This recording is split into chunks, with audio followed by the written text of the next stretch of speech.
అందరికీ నమస్కారం. ఈవెంట్కి వచ్చేసిన గోపిచంద్ గారికి, తేజ సజ్జా బ్రోకి అందరికీ నమస్కారం. సాహు గారు, వన్ మోర్ హిట్. సో ఒక హిట్ మెషిన్లా తయారైపోయారు మీరు.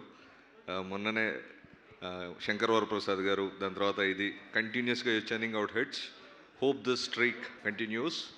And I've seen the part 1, really brilliant job. And part 2, now it's the dream of like billion bros, right? So more connectivity, more ఇది ఇంకా చూడాలి తెలుగులో మేము. Wish you all the very best to the entire team, to Vipin దిస్ గారు, to Savin. Good luck brothers. Hope it repeats the same magic here in Telugu also. So అంతా టీంకి అందరికీ మళ్ళీ ఒకసారి best wishes. Kanishka, the executive producer, you did a good job brother. Sahu గారు, again once again wishing you from the bottom of my heart. పెద్ద hit ఇక్కడ కూడా కావాలని మనస్ఫూర్తిగా కోరుకుంటున్నాను. Thank you one and all. Sagar గారు to please stay back on the stage. And Sahu గారిని ఒకసారి వేదిక మీదకి రావాల్సిందిగా రిక్వెస్ట్ చేస్తున్నాము to please gift a plant. And అది దట్ ఈస్ ది అరటి మొక్క. వాళ అంటే అరటి మొక్క అని అర్థం. అరటి మొక్క, ఓకే.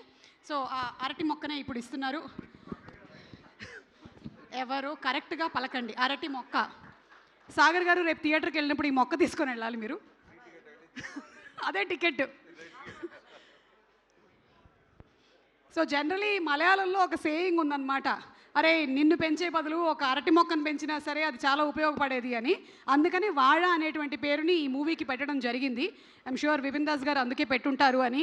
అండ్ ఫస్ట్ పార్ట్ చూసిన వాళ్ళందరికీ కూడా తెలిసే ఉంటుంది. సైమల్టేనియస్గా ఒక వాళ పెరగటం, అంటే ఒక అరటి మొక్క పెరగటం, అలాగే వాళ్ళ ఇంట్లో బాబు పుట్టడం జరుగుతూ ఉంటుంది. దేనివల్ల ఏం ఉపయోగం ఉంది అనేది కూడా మెటఫోరిక్గా చూపిస్తూ ఉంటారు సినిమాలో. సో అందుకనే మూవీ పేరు వాళ. కాకపోతే తెలుగులో యా లేదు కాబట్టి లా పెట్టారు, బట్ పలికేటప్పుడు మాత్రం ఇట్ ఈస్ వాళ.